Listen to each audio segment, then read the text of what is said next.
সীমান্ত নয়, ধর্ম নয়, এমনকি ক্রিকেটও নয়। একটি সিনেমাকে কেন্দ্র করেই ফের জ্বলে উঠেছে ভারত পাকিস্তান উত্তেজনা। বলিউডের স্পাই থ্রিলার ধুরন্ধর শুধু ভারতীয় বক্স অফিস কাঁপায়নি, পাকিস্তানে সেটি রূপ নিয়েছে রাজনৈতিক ক্ষোভ, আইনি লড়াই এবং জনরোষের কেন্দ্রে। পর্দার কল্পকাহিনী যেন উস্কে দিয়েছে দুই দেশের রাজনৈতিক ও সাংস্কৃতিক সম্পর্কের পুরনো ক্ষত। প্রশ্ন উঠছে, ধুরন্ধর কি আদৌ একটি দেশপ্রেমের সিনেমা, নাকি পাকিস্তানের বিরুদ্ধে চালানো আরেকটি সুপরিকল্পিত ভারতীয় প্রোপাগান্ডা?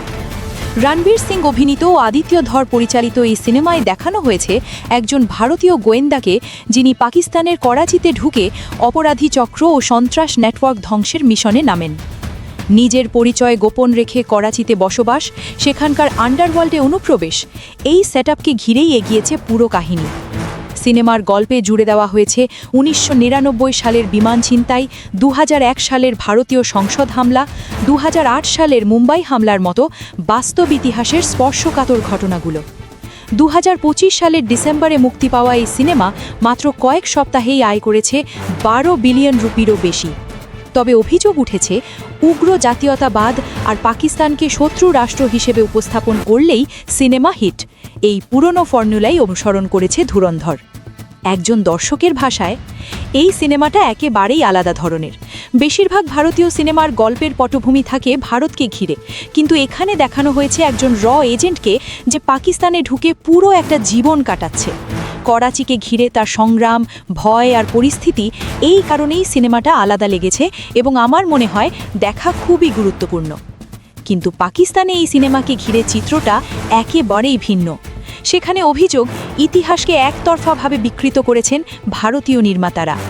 যদিও পাকিস্তানে ভারতীয় সিনেমা নিষিদ্ধ, তবুও ভিপিএন ও অবৈধ ডাউনলোডের মাধ্যমে ধুরন্ধর দেখা হচ্ছে ব্যাপকভাবে। অনেকের দাবি, পাকিস্তানের বিরুদ্ধে অপপ্রচার চালানোই এই সিনেমার মূল উদ্দেশ্য। একজন সমালোচকের মতে, আমার হিসেব অনুযায়ী সিনেমায় যা দেখানো হয়েছে তার ১০% বাস্তব, বাকি ৯০%ই কাল্পনিক। যেমন রহমানকে ডাকাত হিসেবে দেখানো হয়েছে, কিন্তু লেয়ারির মানুষের কাছে সে ছিল ত্রাণকর্তা, গরিবদের সাহায্য করত, নিজের নেটওয়ার্ক ব্যবহার করত।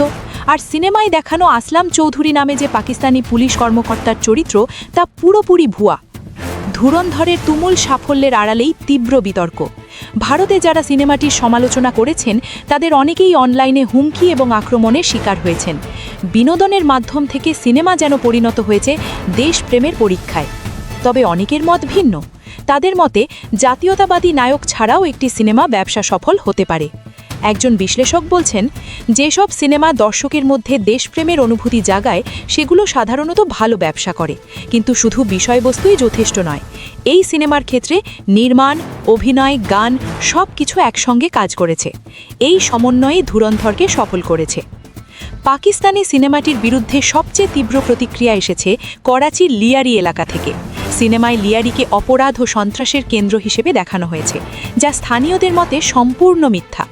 লিয়ারির বাসিন্দাদের ভাষায়, এই সিনেমা আমাদের বোঝেইনি, এটা পুরোপুরি ভিত্তিহীন। প্রতিবেশী দেশ আমাদের রাষ্ট্র সম্পর্কে কিছুই জানে না, লিয়ারি সম্পর্কে তো আরও কম জানে। তাহলে তারা কিভাবে বাস্তবসম্মত সিনেমা বানাতে পারে? এদিকে ধুরন্ধরের বিরুদ্ধে অনুমতি ছাড়া বেনজির ভুট্টোর ছবি ব্যবহারের অভিযোগে এবং একটি রাজনৈতিক দলকে সন্ত্রাসের সঙ্গে জড়ানোর কারণে আদালতে মামলা করেছে পাকিস্তান পিপলস পার্টি। ১৯৪৭ সালের দেশভাগ থেকে শুরু হওয়া ভারত পাকিস্তানের শত্রুতা কখনোই থামেনি। ৪টি যুদ্ধ, সীমান্ত সংঘর্ষ আর কাশ্মীরকে ঘিরে অবিরাম উত্তেজনা আজও নিয়ন্ত্রণ করে দুই দেশের সম্পর্ক।